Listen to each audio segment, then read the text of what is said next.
John Wick is grieving the death of his wife, Helen, from an illness. To help him cope, she arranged for him to receive a beagle puppy.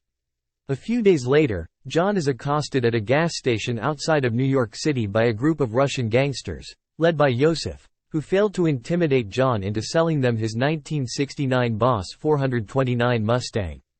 That night, the men break into John's home, assault him, and kill the puppy before stealing the car. Yosef takes the Mustang to a chop shop to remove its identifying details, but the shop owner, Aurelio, recognizes the vehicle and refuses service. John learns from Aurelio that Yosef is the son of Vigo Tarasov, the boss of the city's Russian mafia. Learning of his son's actions, Vigo beats and berates Yosef for incurring John's wrath. Vigo reveals that John was formerly a hitman in his employ, renowned and feared in the criminal underworld as the Baba Yaga, a ruthless and relentless man of focus, commitment, and sheer will. After John fell in love with Helen, a civilian, Vigo gave him a seemingly impossible task to earn his freedom. John recovers his concealed stash from his former career, including weapons and gold coins used as underworld currency for special services. He refuses Vigo's attempt to make amends for his son's actions and kills the hit squad subsequently sent to his home. As a result, Vigo puts a $2 million bounty on John's head, and his former mentor Marcus is enlisted to take him out. John lodges in the city at the Continental, a luxurious hotel that serves as neutral ground for the underworld and where conducting criminal business is strictly forbidden. The hotel's owner and John's old friend, Winston, warns him about the dangers of returning to the life he left behind. Despite this, Winston secretly informs John that Yosef is at the Red Circle nightclub.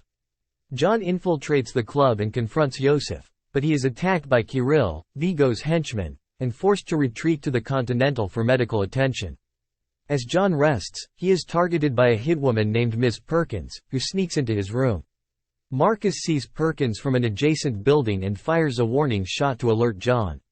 He wakes up and subdues Perkins, who reveals that Vigo doubled the bounty for her to kill him in the hotel. She also discloses that Vigo has a high-value stash concealed in a church. John has another hitman, Harry, secure Perkins, but she escapes and kills Harry. At the church, John destroys Vigo's cache of cash and extensive blackmail material. When Vigo arrives to assess the damage, John assaults him and his men but is captured after being hit by Kirill's car. John tells Vigo that he will not stop until Yosef is dead because the puppy gave him hope and a chance to not be alone in his grief for Helen. Marcus intervenes again to save John, allowing him to kill Kirill and threaten Vigo into revealing his son's location. John assaults the safe house and kills Yosef. Afterward, Marcus encourages John to return to the everyday life he has built, but their meeting is witnessed by Perkins, who reveals Marcus's duplicity to Vigo. He has Marcus tortured and killed before calling John to taunt him with the details, drawing him back to the city. Perkins is executed at Winston's behest for breaking the Continental's rules, and Winston informs John that Vigo is preparing to leave the city by helicopter.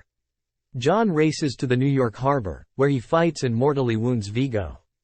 Resigned to dying from his own injuries, John watches a video on his phone of Helen telling him they need to go home.